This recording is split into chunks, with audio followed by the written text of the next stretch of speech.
Tu vas devoir affronter beaucoup de jeunes hommes. Tu as un long chemin à parcourir. Car, tu vas découvrir que même si ton père t'a fait beaucoup de mal, tu vas devoir te débrouiller seul. Car, ce monde dans lequel nous vivons est dur. Il est dur, il te terrassera. Le monde dans la vie dans laquelle nous vivons est le concurrent ultime. Le monde est dur. Le monde est dur. Il essaiera de t'éliminer. Il trouvera ta faiblesse et il te martèlera. Alors il est temps de se remettre au travail. De se remettre au travail. Arrête de t'écouter parler. Quitte le podcast. Ne sois pas trop sur les réseaux sociaux. Coupe tous. Bas. Bruit. Retourne au laboratoire mental. Car c'est de là que vient la connaissance. Tu dois atteindre un point dans ta vie où rien ne peut te blesser. Car tu sais exactement qui tu es. Tu as affronté tes démons. Tu as pu entendre tous tes traumatismes passés. Et pouvoir les écouter. Tu peux dire d'accord maintenant je peux parler aux gens de ce que j'ai vécu. Je n'ai plus honte. Je n'ai plus honte. La honte est l'une des plus grandes choses qui tuent les gens de nos jours. Dans leur esprit, les empêche d'avancer. J'ai honte de moi-même. N'aie jamais honte de quoi que ce soit que tu aies fait dans ta vie. Affronte-le, répare-le, améliore-le. Tout ce dont j'ai besoin est dans mon laboratoire mental. Tout CU je suis en constante étude de moi-même et je sais ce qui doit être surmonté par ce que je traverse constamment. Ce que je n'aime pas. Ce avec quoi je ne suis pas à l'aise. Je le sais et seul moi peux régler ces problèmes parce que je dois affronter ces problèmes. La souffrance non choisie va arriver, n'est-ce pas? Alors la seule chose que tu peux faire, c'est d'avoir une certaine souffrance choisie pour s'y préparer. C'est la seule chose que tu peux faire. C'est la seule chose que tu peux pratiquer pour la souffrance non choisie.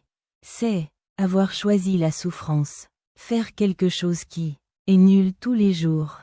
Je n'essaie pas de faire passer le message de courir 320 km, d'être le pire, bas, du monde, mais d'être fort.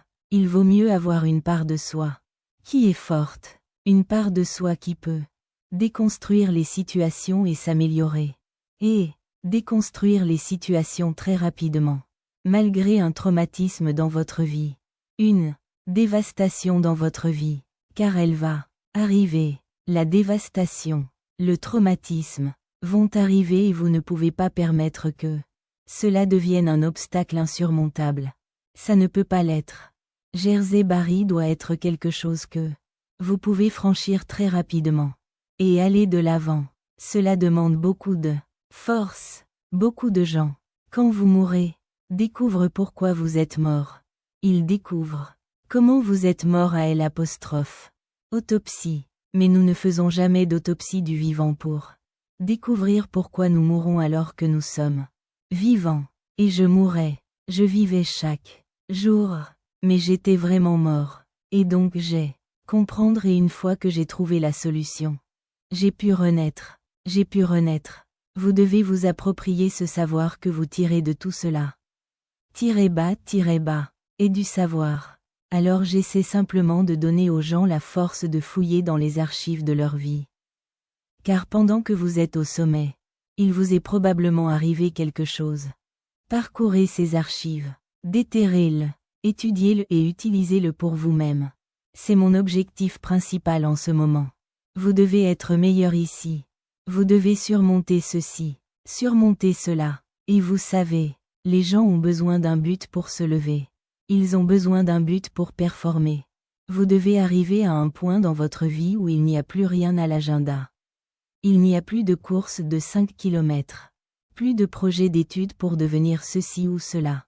Et vous devez continuer à performer au plus haut niveau. Car ce que les gens ne comprennent pas, c'est qu'un jour, cette chose va surgir et si vous n'êtes pas constamment prêt à vous surpasser, vous devez vous préparer, agir, sans but, c'est ne pas être prêt le moment venu.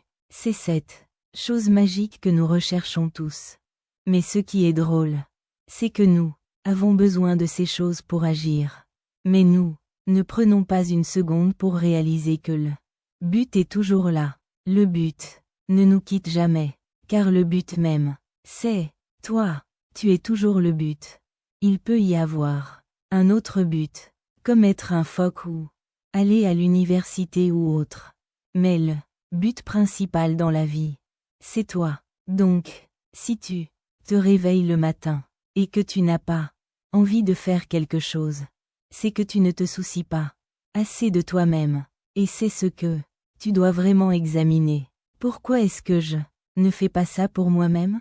Parce que le but numéro 1 dans la vie, c'est de s'améliorer. C'est le seul but dont j'ai besoin. Alors, la raison pour laquelle je me lève chaque jour, même s'il n'y a pas de course, ou pas d'école, rien devant moi, c'est parce que je suis fier de moi. Je suis né David Gauguin.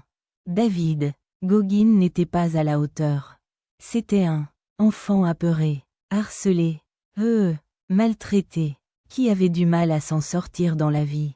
Et cet enfant, dès que quelque chose devenait difficile, peu importe mes efforts à l'entraînement, peu importe à quel point j'étais prêt, dès que quelque chose devenait difficile pour moi, David Gauguin, le vrai David Gauguin, prenait le dessus et il abandonnait. Je m'en suis rendu compte au fil du temps.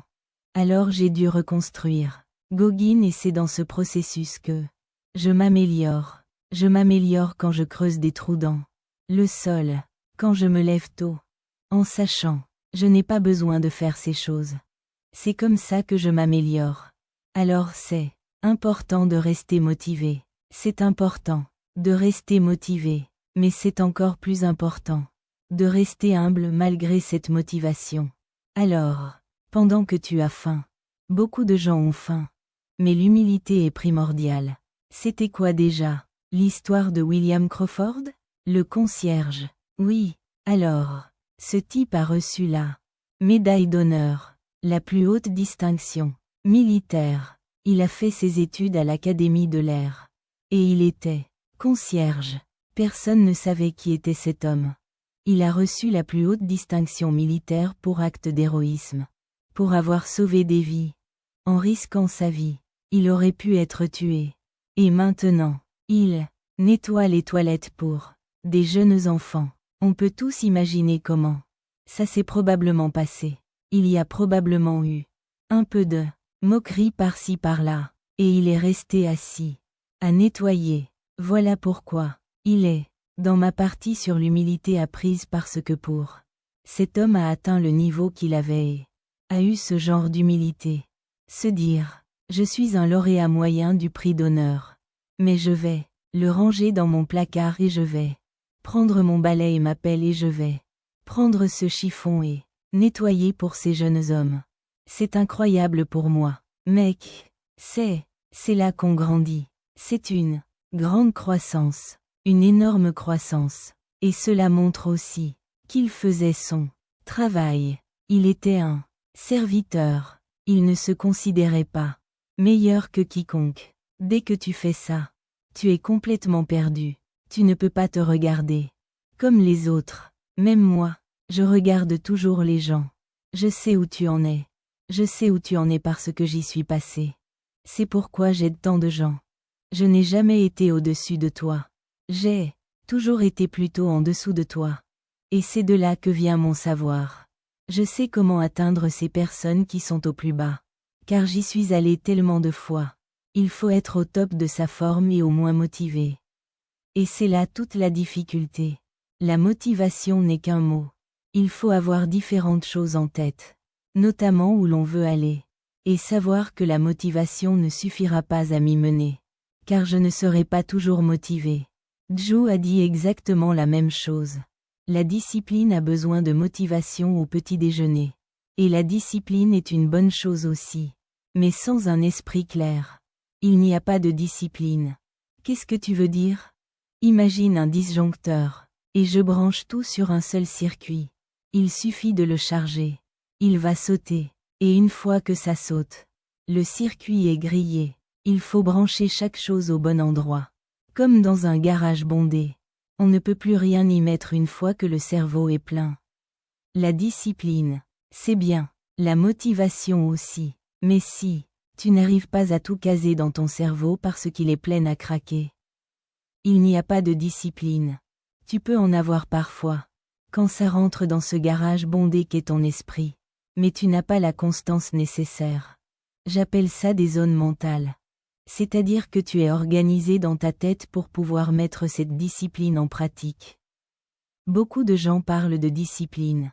Ok, super. Pourquoi est-ce que tu abandonnes? Pourquoi est-ce que je n'arrive pas à maintenir cette routine? Aller à la salle de sport. Être en meilleure forme. Me lever tôt. Gère sainement? C'est parce que, peut-être, ce sont tes enfants, peut-être ta femme, peut-être ton travail, et tout ça est encombré dans ton foutu cerveau. Tu n'as pas compartimenté et organisé tes pensées sur ces jolies étagères. Beaucoup de gens, dont le cerveau est en désordre, se demandent « Eh, où est mon DH ?» Laisse-moi regarder. Il fouille partout, il cherche dans des sacs. Tout est sens dessus-dessous. Alors, où vais-je mettre la discipline? Dans cet esprit, si je ne trouve rien d'autre. Il faut que tu sois capable de trouver toutes ces différentes choses dans ton esprit. Oh, je peux mettre là, discipline juste là. Si ta vie n'est pas organisée et que ta vie est tout ce qui t'entoure, parce qu'il suffit d'une petite interférence extérieure pour encombrer tout ton esprit. Ton esprit doit toujours être clair. C'est pourquoi je médite 2 heures chaque soir. Parce que je me ressource. Je réorganise le garage, qui est mon esprit, chaque soir. Alors, la discipline est là, l'organisation. Tout est à sa place. Je me réveille et je me donne toute cette armure pour que, lorsque je sors dans le monde, je sois prêt. Je ne me réveille pas en retard. Je ne suis pas précipité. Je ne suis pas désorganisé. Alors, quand je me réveille, je suis prêt à partir. Pourquoi la vérité est-elle si importante? Tu dois avoir la vérité pour avoir un point de départ et ton vrai moi se trouve dans cette zone très inconfortable. Nous recherchons tout cela. Force. Nous tous on la veut. Mais on la cherche dans un environnement confortable. Vous ne trouverez pas la force de caractère dans un environnement confortable. Ceux d'entre vous qui écoutent ceci, vous ne la trouverez pas.